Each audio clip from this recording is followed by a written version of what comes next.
আগেই তো উৎসর্গ করলাম আপনাদের জন্য। এই সংবর্ধনা আপনারা না হলে আজকে আমি এ পর্যন্ত আসতে পারতাম না। এই জন্য আমরা খুশিও না বেজারও না। সেক্রেটারি যেটা বলছিলেন যে আমরা যা পেয়েছি আলহামদুলিল্লাহ, হয়তো ওই যোগ্যতা এখনো আমাদের তৈরি হয়নি, এই জন্য আল্লাহ আমাদেরকে রাষ্ট্রীয় ক্ষমতা এখনো হাতে দেয়নি। কিন্তু যে অবস্থা বাংলাদেশে এখন অর্থনৈতিক এবং মানুষের যে চরিত্র, এই দেশ এখন এককভাবে চালানোর ক্ষমতা কারোরই নেই। এই জন্য যারা লাফালাফি করছেন, আমরা আজকে সেক্রেটারি সহ বের হয়েছি সেই 7টা 15, এখনো মনে হয় আরো 2-3টা আছে। তার মানে ম্যাডাম বলছে চুল কাটা লাগবে না। আমি তো সেই কসম দিয়েছিলাম যে কি ছেড়বে ছিঁড়ে, চুলও কাটি। এই জন্য আমার মনে হয় আজকে কাটা লাগবে, কালকে যেহেতু শপথের জন্য, শপথে তো আর এভাবে যাওয়া যাচ্ছে না, এই জন্য চুল আজকে কাটাই লাগবে রাত্রে। আমরা 10টার ভেতরে ছেড়ে দিয়ে অন্তত না, আবার কালকে সকালে যাওয়া লাগবে যশোরে, ওখান থেকে আবার ঢাকা। তা আমরা যে কথা বলছিলাম, আমি পরে পড়ছি, এগুলো দেখেন তো কি লিখেছে, আমি দেখছি পরে। আমার প্রাণ প্রিয় ভাইরা, আপনাদেরকে আমি ধন্যবাদ জানাচ্ছি এই জন্যে যে আমরা খুশিও না বেজারও না। এখন আজান হচ্ছে, তো বাস্তবতা হচ্ছে এইটাই।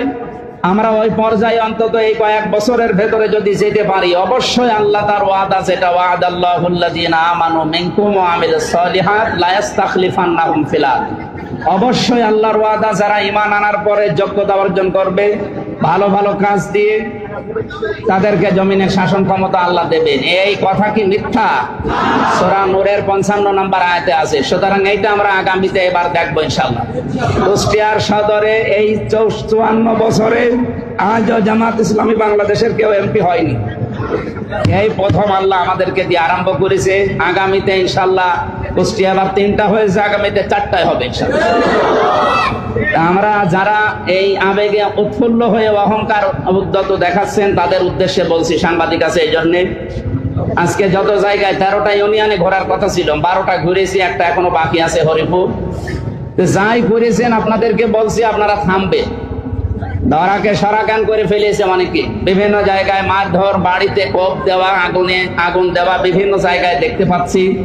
আপনাদেরকে আমি অন্তত যেহেতু দায়িত্ব একটা পেয়েছি, দায়িত্বশীল হিসাবে সাবধান করছি, কুষ্টিয়াতে কোনো অন্যায় আমরা হতে দেব না এবং অন্যায় করবো না ইনশাআল্লাহ।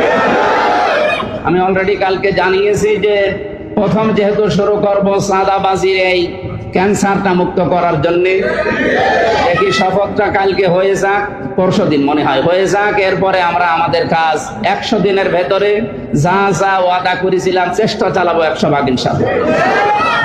সম্মানিত ভাইরা, যেহেতু আমরা এখন নামাজে যাবো, এরপরে কবর হাতে অনুষ্ঠান চলছে অলরেডি, ওখানে যে হাজির হওয়া লাগবে, ওরা বসে আছে। এরপরে মনে হয় হরিপুর একটা ইউনিয়ন এখনো বাকি আছে। এরপরে বললাম তো যে কাটাকাটি আছে, এগুলো শেষ করে আবার দেখা হবে ইনশাআল্লাহ। আপনারা ভয় পাবেন না।